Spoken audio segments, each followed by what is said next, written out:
So what did I say? I said this: I think I am going to be seated in the chair that you are sitting in right now.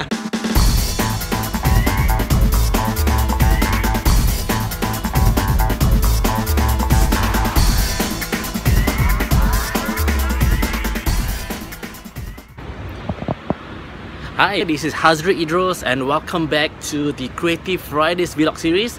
Today we have a special guest. He is the founder of Success Guild as well as the founding president of Jauhari Bilingual Toastmasters. And with here we have Hijazi. Hi.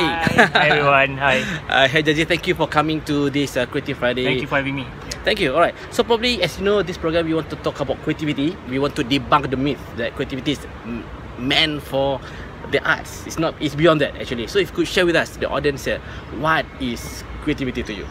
Okay. I used to think that creativity is this concept called exnihilo, which means it's Latin for out of nothing.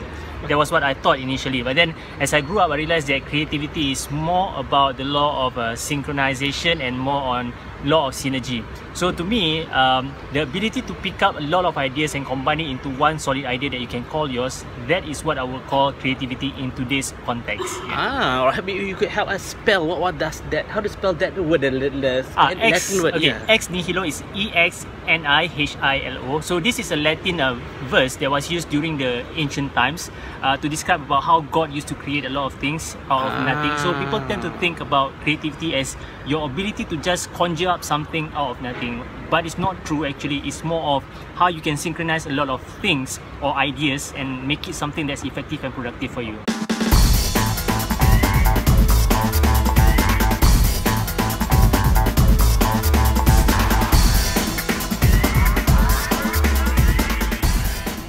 My next question would be something like some challenges that you have faced, and then how do you actually overcome it creatively or unconventionally?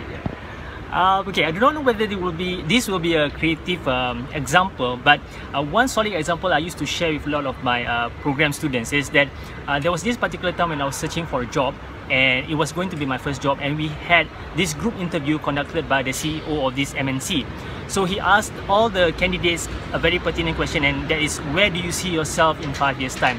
So a lot of the candidates, or most of the candidates, actually answered by saying, you know, I'm going to be successful, I'm going to be driving a BMW.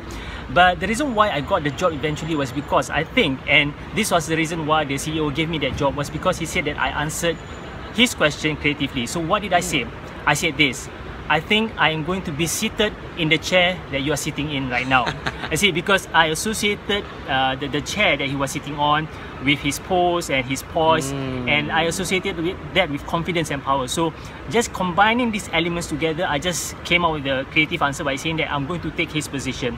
So he found that to be something creative and challenged his mainstream idea about what a candidate should be, and I thought, yeah, that was a creative way on how I got the job eventually. Wow, and that also served as an inspiration to you to yes, move up to that level. Correct, that's true, yeah.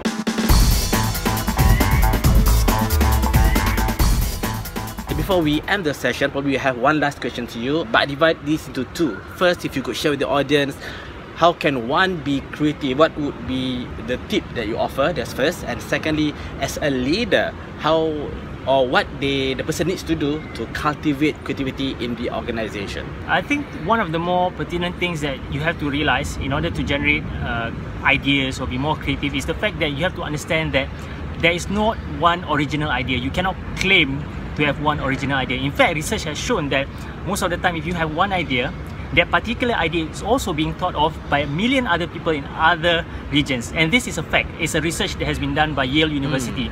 So what I'm saying is that in order for you to be creative, you got to test-proof whatever ideas you have.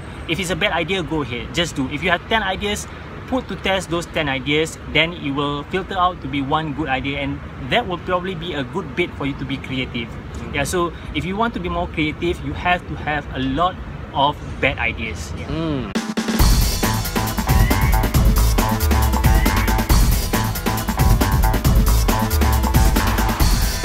Then how about as a leader, for a leader to lead a team or an organization, how he or she can do what she needs to do to cultivate creativity in the team?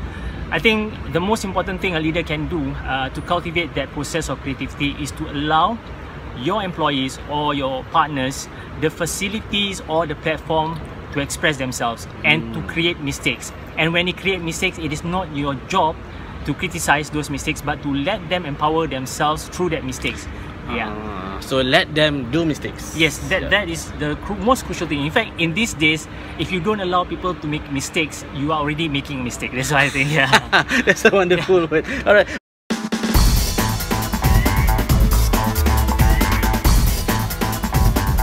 Alright, Hijazi, thank you very much for sharing in this Creative Friday program. And on behalf of the audience, we wish you all the best in your business. Thank you so much. Thank you so much. Thank you. So for those out there, you have any questions on creativity, drop us some comments and we'll get back to you. So with this, Hazriq Idrus and Hijazi signing off, Creative Fridays. Bye-bye. Thank you.